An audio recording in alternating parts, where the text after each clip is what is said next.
मद्देनजर देश भर में चुनाव आदर्श आचार संहिता लागू हो चुकी है और प्रमुख राजनीतिक दल चुनावी रण में आमने सामने है। राजस्थान में भारतीय जनता पार्टी एक बार फिर से लोकसभा की तमाम सीटों पर फिर जीत हासिल करने का दावा कर रही है, तो वहीं कांग्रेस पार्टी भारतीय जनता पार्टी की भजनलाल सरकार के 100 दिनों के कामों पर टिप्पणियों की बौछार कर रही है। क्या कुछ है, देखिए इस रिपोर्ट में।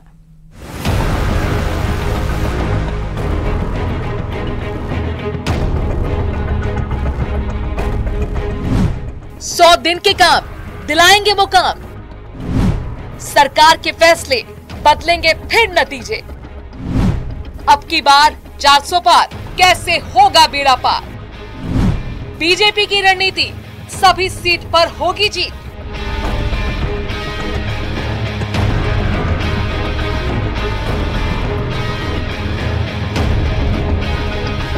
राजस्थान में पेट्रोल डीजल पर देश के सबसे ज्यादा वैट दरों का मामला विधानसभा चुनाव में एक बड़ा मुद्दा था। ऐसे में भजनलाल सरकार पर सत्ता में आते ही वैट कम करने का दबाव था। लोकसभा चुनाव की घोषणा और आदर्श चुनाव आचार संहिता लगने से ऐन पहले मुख्यमंत्री भजनलाल ने वैट कम कर अपनी मंशा जता दी। वहीं दूसरी ओर ईआरसीपी और यमुना जल समझौते को फाइनल कर प्रदेश के पूर्वी हिस्से की सिंचाई और पीने के पानी की समस्या का समाधान किया। अपराध से लगातार दो चार हो रहे प्रदेश में एंटी गैंगस्टर टास्क फोर्स का गठन भी मौजूदा सरकार ने ही किया है। वहीं पेपर लीक माफिया के खिलाफ एसआईटी का गठन और कार्रवाई में तेजी लाकर युवाओं को साधने की कोशिश की है। प्रदेश के 8 लाख सरकारी कर्मचारियों के डीए में केंद्र की तरह 4% की बढ़ोतरी कर्मचारियों में पैड बनाने की दिशा में एक बड़ा कदम है। सबसे पहले हमारी सरकार ने पानी की व्यवस्था की है और वो आप देख रहे हैं। हमने ईआरसीपी से 21 जिलों के लिए पानी की व्यवस्था की है, जिसमें हर जिले को पीने के लिए पानी मिलेगा और 2,80,000 हेक्टेयर सिंचाई के लिए भी उसमें पानी मिलेगा। हमने काम प्रारंभ कर दिया है, हमारे अधिकारी लग गए हैं। जमीन ग्रहण का कार्य हमने प्रारंभ कर दिया है, क्योंकि भाई बांध बनेगा। कांग्रेसी तो ऐसे कहते हैं कि कागज की नाप बनाइए और चालू कर दीजिए। ये संभव होता है क्या? होता है क्या?